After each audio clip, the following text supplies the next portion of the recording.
GG ka! Takin na, GG ka! Nice kita, G!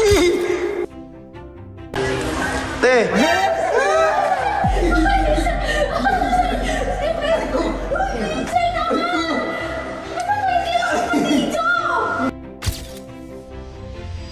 So guys, andito ako ngayon sa, ayun, nakikita nyo, papunta ako sa camp. At syempre, kaya ako papunta sa camp ngayon, bibisitahin ko yung best friend ko dahil day off ko naman ngayon, Sunday ngayon, so walang pasok. Wala kaming gagawin ngayon, kaya yun din naman sinasabi ng tao sa akin, na bisitahin ko sila sa camp. Okay, na-miss ko to, tingnan nyo guys, na-miss ko to. Tinatambayan namin. Uy, teka lang guys. GG ka! GG ka! GG ko! GG ka! Takin na, GG ka! Nice kita, G! G, ikaw yan, G! G! Oh, G! G, ko nga yan, G! Nice kita, G! G, day off ko kasi Sunday, walang work. Ngayon, bibisitahin ko saan nagtatrabaho, G? Nagpapahinante ako. Basta may work na ako ngayon, G. Ay, ko pahinante ka na rin? Dito, G. Helper din kami dito sa bahay, G. Oo. Ayun nga, G. Kasi si Colin. Ha? Bibisitahin ko sana Si Ate Colin? Oo. Andyan, sa kanila. Ngayon, nandiyan ba? Oo, andyan, G. Tara, sama mo ko, G. Punta natin, G. Sasamahan kita.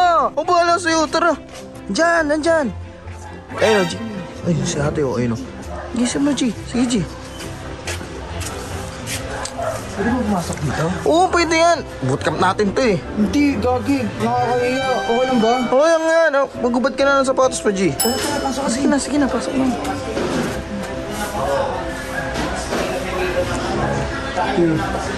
G. Te.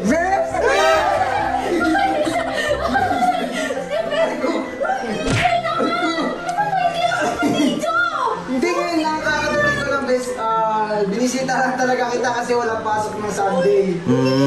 Ano? Ano nga yan? Pero, yun nga, okay lang naman ako, bes. Yun nga, gusto lang talaga kita bisitahin kayo. Oo. Dito na ulit? Hindi naman, masaya naman ako doon, pero yun nga. Parang hindi naman masaya. Kaya nga eh, G. Okay nga, G, bumisita nga lang ako, kasi nga. Ito ko naman tulog ko ba yan? Sakto, nililinis ako ng mga rooms na. Hindi pwede, bes. Kasi may pasok umaga bukas, Monday bukas, bawal ako mag-sale. Oo, nag-work na ako. Hindi mo sinasagot yung mga chat ko sa'yo. Nag-reply ako pero hindi lagi kasi nga natin sa trabaho alam nga naman makita ako ng boss ko. Alam mo, sabi ko sa'yo, ikaw mo rin sa akin ng tulong. Kaya nga eh, G. Dito ka na lang, G. Hindi ko naman kailangan ng tulong, G. Hindi ko nakulitan. Sinasabihan ko yung kapatid ko, Dito ka na. Ako para sa'yo, Pakutahin kita. Hindi, may pera naman ako, G. Okay naman ako. Gusto ko lang talaga yung bisitahin Sunday ngayon. Pwede akong, bumalis. Pero kailangan ko din bumalik kasi ng umaga bukas. Sabihin ko kay Kuya. Ano sabihin? Sabihin ko kay Kuya, dito ka lang. Oo nga, Sino kuya? Sandali mo, kuya. Paano pag niyaya ka niya ulit dito, bumalik? Bumalik sa akin? Oo, parang hindi ka na nag-construction doon. Okay naman ako, G. Masaya naman ako doon. Hindi kasi kinakawaan niya ako, G. Hindi naman ako kawawa eh. Pero if ever na hindi ko pa alam eh. Masaya naman ako sa ginagawa ko pero hindi ko. Dito ka na lang ulit, G. Ayaw mo ba? Ano? Ayaw ba kami makasama ulit? Uy! Ito kaya nga ako. Nung after ng work ko dito, kita ako bumisita, tapos sasabihin mo hindi ayaw ko kayo kasama. Dito ka na lang, lipat ka na lang ulit dito. Hindi ko alam. Ayaw nga, Pinabalik siguro ni Sob. Kung problema ko pera ko yun sa'yo, kaya kita, abunuan muna, ay kahit 5,000. O, yun na lang, para tapos balik mo na lang sa akin kapag Meron ka na?